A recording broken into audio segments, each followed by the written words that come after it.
Let's pull this train into the station. I believe this is the last chapter. It is. Okay. Here we go. With chapter 21. Nick wiped... What a start. Nick wiped the back of his hand across his forehead, feeling the sweat and dirt smear against his skin. He risked a glance at the sun, wincing at the brightness, even through his sunglasses. On most days, he appreciated his noise-canceling headphones, but at that moment, they were trapping the heat between his ears. He lifted one side, hearing the hum of the lawnmower increase to a roar. He let it fall back, knowing the heat was better than any possible damage to his ears. He looked back at the line of mowed grass behind him, then eased the handle forward to continue cutting his path. The handles forward, I should say. The lawnmower he rode began to move, bringing with it the feeling of a slight breeze.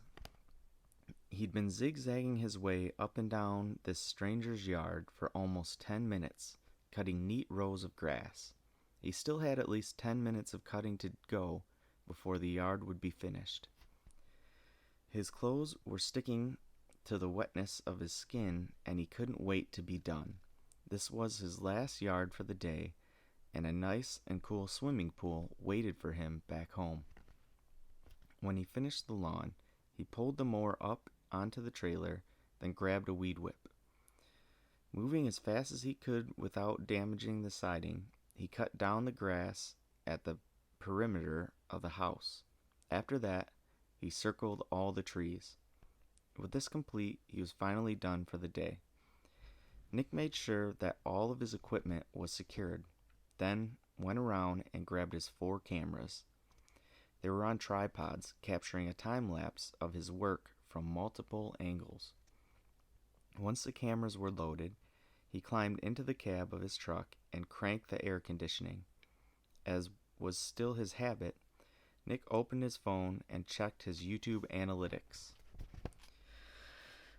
The exodus from his channel had been brutal. In the first 3 months after Jason's death, almost 2/3 of his audience had unsubscribed. They were merciless. Whenever he put out a video, they would spam the thumbs down button, then fill the comment section with hate. Even worse, it appeared he wasn't on some subscribers' minds. Seeing his new video on their subscriber feed, they would be reminded and then unsubscribe. This led to large subscriber drops whenever he posted a video. No matter what Nick tried, he couldn't ebb the flow of his audience. That was when he broke down and took his dad's offer to join the landscaping business. The truck rumbled to life. Nick put his phone down, then checked the mirrors. When he found everything good, he pulled out of the driveway and began driving home. "We can't risk a collaboration with you." The words popped into his head like they had so many times in the past few months. Tom had said them in their last interaction before he left California. They had come by his house as he loaded boxes into his newly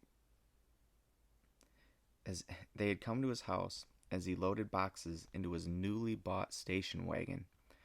Both Tom and Daisy eyed the old car in disgust. "Whose car is this?" Tom asked. Nick rubbed the hood as if it were something special. "Mine. I figured I should get rid of some overhead just in case things keep going the way they are." "I don't know," said Tom. "It's one thing to be a responsible adult, but this is something else." "So?" said Daisy, making a deliberate turn away from the car towards the house. "Did you get a new place?" "I'm leaving," said Nick. Tom nodded his approval. "That's a good idea. Nothing good has ever come from this neighborhood." "California." "What?" asked Tom. I'm leaving California, said Nick. Daisy flinched. Nick, surely you're not that bad. Nick, surely it's not that bad.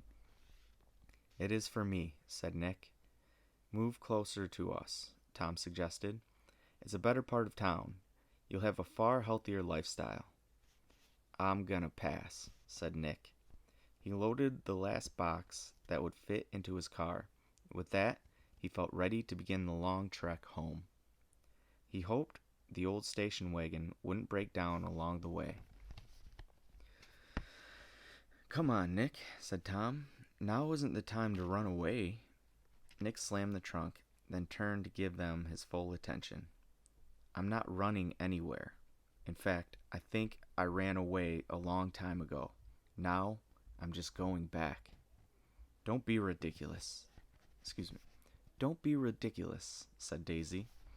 Nick realized he was grinding his teeth and forced himself to relax his jaw. It was their presence. Just being near them stressed him out.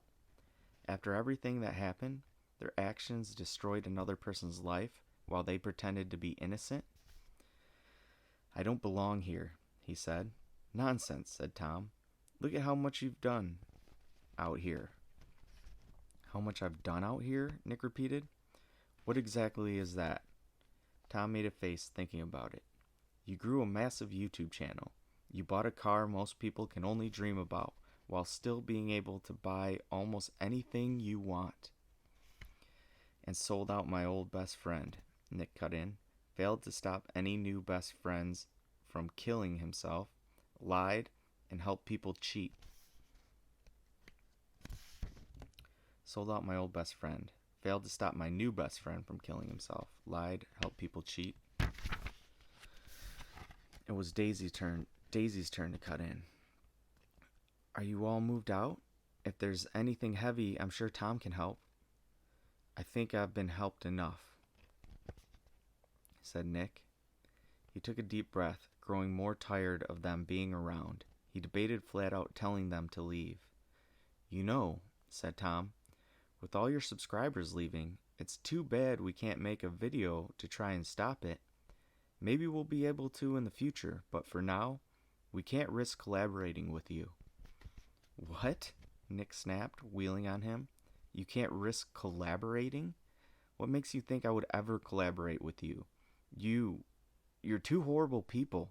You lie, cheat, and steal with complete disregard for anyone else but yourselves. Collaborate? I don't even want to be near you. Nick, said Daisy, save it. Half the reason Jason's dead is because of you. Her mouth dropped, and she looked like she had been slapped. Hey, said Tom. Just get away from me, said Nick. Tom glared, and Daisy looked stunned. Nick continued.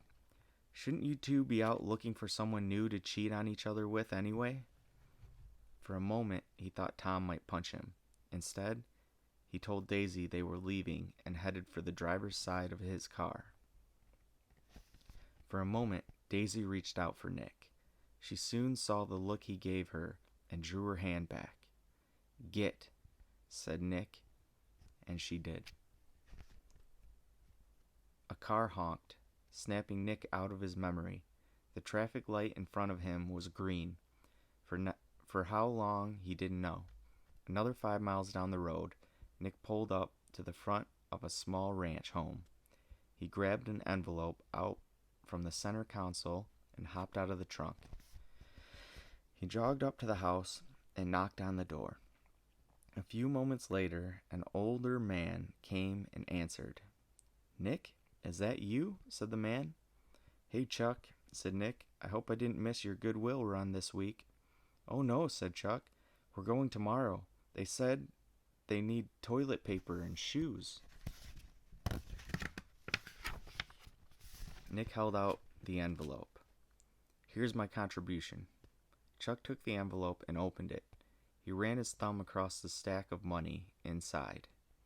Wow, he said. This is a lot. I'll be able to fill my whole truck up with the donations. Nick felt sheepish and shrugged. I gained 3 new clients last week. 3, said Chuck. This is more like 10. Nick didn't feel comfortable with the praise and debated saying, "Good luck," then taking off. He knew Chuck wouldn't understand, however, so he held himself there. I told everyone what I was doing with their money, so they chipped in a little extra, he admitted, hoping to redirect Chuck's praise. Ah, said Chuck. Now those are good customers. Nick glanced back at his truck. Even just talking, it felt too hot to stand in the sun for very long. When are you going to make another YouTube video about donations? Chuck went on. Wendy and I check on it every night. It's over 5 million views. We're famous. Nick smiled, filling a semi with supplies, then dropping them off unannounced was a good idea for a video. I'm glad you guys thought of it. I know, said Chuck, but I never imagined it would be so popular. That's how it goes, said Nick. You coming to the big game tomorrow? We might stop by for a bit. Nick took a step backwards down the porch. It's going to be a good one. He took another step back. They always are. Well, said Nick. I suppose, said Chuck. Nick nodded, saying, catch you later, then headed for his truck. With visions of his pool, he couldn't drive home fast enough. Normally when he got home, Nick would unload his lawnmower and check the oil. Today, he didn't have the time. Instead, he parked the truck and trailer on the side of his driveway, then headed into the house. He stripped his clothes off as he made his way to his bedroom. He found his bathing suit where he had left it on the bathroom floor the day before. He slipped them on and soon after jumped into the pool. It was heaven. The cool water brushed away the lingering heat and sweat that clung to his body. He rolled, basking in the current made from his body's wake. He only surfaced when he had no choice but to gasp for air. When he did, the heat waited.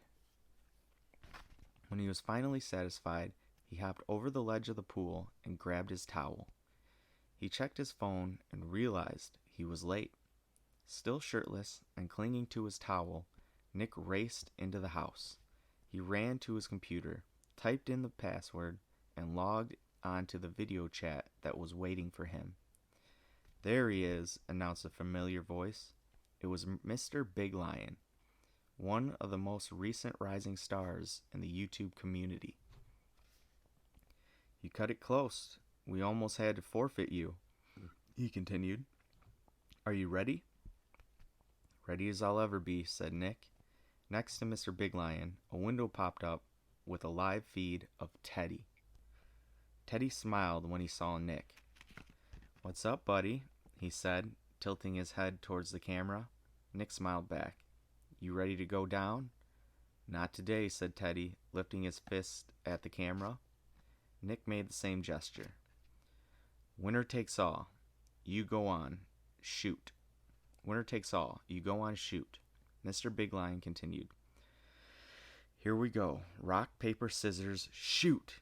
Nick threw a balled up fist at the same time Teddy threw a flat hand. Teddy moves on, announced Mr. Big Lion. Better luck next time, Nick. Any last words before we go to the next contestants? Nick shrugged. Thanks for including me in this event. I know it's for a great cause, planting trees and all that.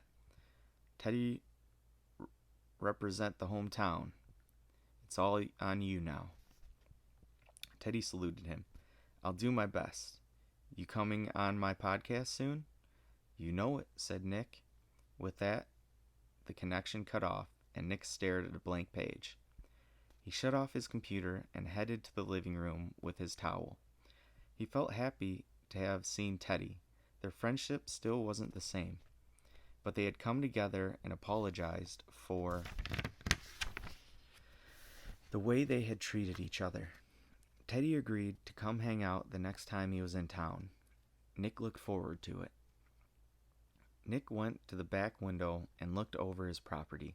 He had bought this house when his channel began picking up again.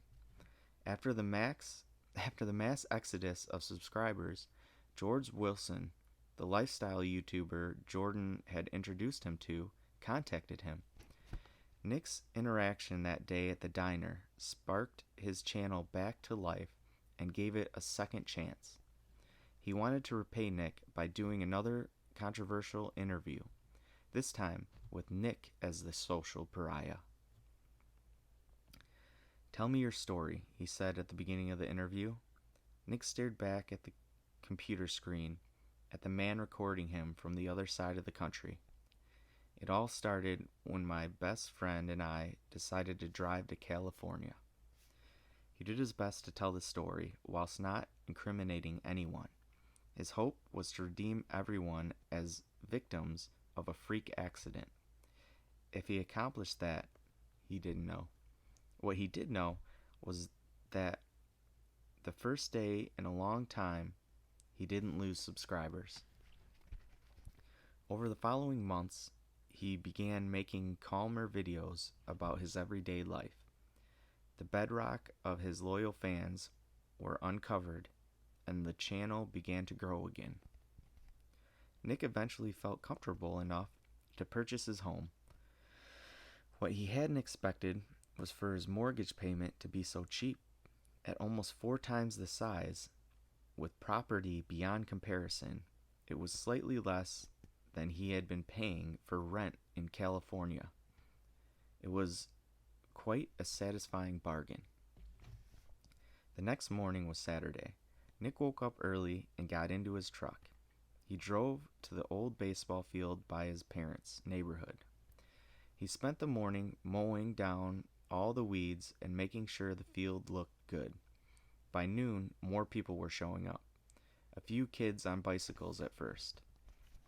They found Nick and took pictures with him before helping pick up some of the garbage that had gathered around the field. By 1 o'clock, more kids and adults were pulling into the parking lot. By 2, there was a crowd, and people had to park on the street. Soon after, 2 groups of kids were divided up into teams. Add in a couple of adults base coaching and umpiring, and they were soon playing baseball.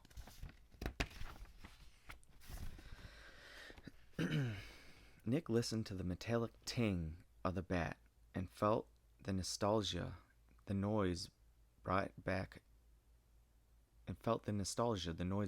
to him. It was as much a part of summer as the sound of cicadas. He stood off to the side, 30 feet from the bleachers. He leaned against the tree and admired the clean field just as much as the game being played on top of it. The job was done, and he felt satisfied. He had no urge to do anything at that moment, just stand there and enjoy the show. Connect to a simpler time. "Hey," the sound of her voice made the hairs stand up on the back of his neck. He continued looking at the field, though his body had gone rigid. "I heard you might be here," she continued. It sounded so much like her. Nick anchored himself against the tree and demanded his racing heart to slow. He held his position for another couple of seconds, then turned around. Jordan stood only a few feet away. Her hair was straightened and rested around her smooth tan skin. She wore a white sundress that danced in the breeze. Nick's mouth went dry. He'd forgotten how beautiful she was. When he didn't say anything, she patted both hands against her sides nervously. "I flew a long way to come here," she said. Nick opened his mouth once to speak, then closed it before starting again. "I thought it was bad for your job to be seen with me." She bit her lip. "Yeah, they think you're a threat." So why are you here? Because, she said, it's not their job to choose who is good and who is bad. Oh, said Nick. A true journalist tries to be objective. Nick crossed his arms. What's your point? I didn't want to be under their control anymore, twisting every story to fit their agenda, she said, the words coming out strained. So I quit. You quit? Said Nick, his arms dropping. I'm a free agent, she said. But that was your career. I know, she said. But it wasn't my destiny. Nick could hardly believe it. She had always been so adamant about her job. What are you going to do? He asked. She took a step closer to him. I was wondering if maybe they had a paper around here, and maybe I could stay with you while I work to get back on my feet. Nick's eyes went wide. Unless you're not okay with that, she added. I completely understand. His words came in a rush, as though he might change her mind if he took too long to speak. No, it's completely fine. I have plenty of space. She took a breath, and he realized she must have been holding it. He could see relief come over her face. You mean it? She asked. I do, he said. Nick heard the ting of the bat, and a few moments later, a baseball came rolling up near his feet.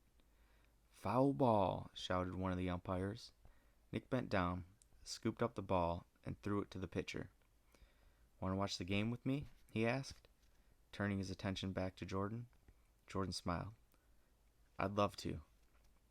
As he leaned back against the tree, Nick wondered if he should lead them over to the bleachers. It felt awkward just standing there. Unfortunately, the bleachers weren't that big and were already pretty packed. He also thought about having them sit on the grass, but that could be itchy. When the solution finally came, it happened more out of subconscious than anything. Jordan shifted closer to him without thinking. He reached out and grabbed her by the wrist. Jordan shifted closer to him without thinking. He reached over and grabbed her by the waist. She moved into his gesture, and they soon pressed against each other. It felt comfortable, natural. He could smell the scent of her shampoo, and it made him want to close his eyes and breathe it in. He kissed the top of her head, and she turned and nuzzled into his neck. On the field, the batter hit a high fly ball. It would have been an easy out, except that the right fielder miscalculated how far the ball would go. By the time he realized, it was too late, and the ball cleared his glove by almost a foot. He scrambled to get the ball and throw it back to the infield as hard as he could. The batter passed second base and a dead sprint towards third. Jordan pulled tighter against Nick, though who she rooted for, he didn't know. Both batter and baseball reached the third base in the same moment. The adult held both hands out straight from his side. Safe.